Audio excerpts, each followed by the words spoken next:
it all started with me wanting answers as to why do I need to be Amish, and didn't get those answers, and I decided and told my dad and my mom that I was going to buy a car, get a job, and since I really don't have the answers, I'm going to give myself a year, and I'm going to get myself a Bible that is in both English and German. We spoke Pennsylvania Dutch, which is a German dialect, but the Bible was in High German, so a little more difficult to understand. I said, I'm going to give myself a year, but I'm going to read it from the first page to the last page and not jump around, because it seems like that's what everybody does to explain why they do things a certain way. And I knew, based on how my two other brothers who wanted to leave were treated, that sooner or later I was going to be kicked out.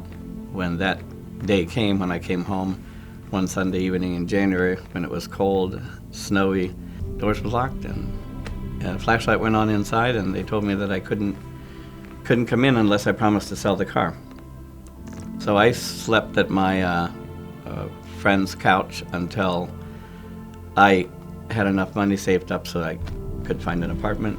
I need to now figure out how I'm going to make a living in the long run, because I was working at Hip Lumber first, making minimum wage at that time was $1.70 an hour, and subsequently I worked at a cheese factory that made a little more money, but it still wasn't. So I'm thinking, I need to maybe think of a business I could take and so forth. But luckily, I was actively involved in a group called Holmes County Post High, which was a multi-church, non-denominational youth group. And John Schmidt, Eli Hostetler,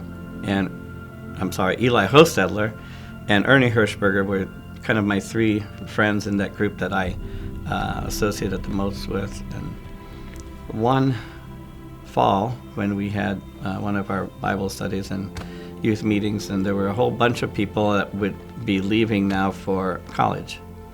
And we sat and chatted afterwards, and Ernie was the one who came up with, Albert, if you could do whatever you want to do, what would it be? And I said, well, I can't. So he goes, well, what are you doing tomorrow? He arranged for me to go meet with the principal of the Highland High School. Later took the GED test, and then applied Kent State, and the rest is kind of history. I worked my way through that, and I'm sitting here talking to you saying that I'm a doctor, but I'm going to tell you, I was rejected from the University of Cincinnati's College of Medicine. I got myself together and picked the phone up, called the University of Cincinnati, asked if I could talk to the person who had signed my letter. 3 weeks after that, I get a letter in the mail from the University of Cincinnati. The first word was congratulations.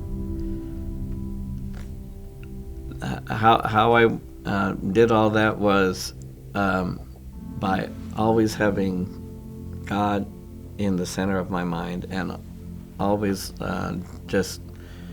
and that's still how I go through life. I don't say things out loud, but I have always in my mind, God, direct me, guide me. And that's pretty much how I made it through.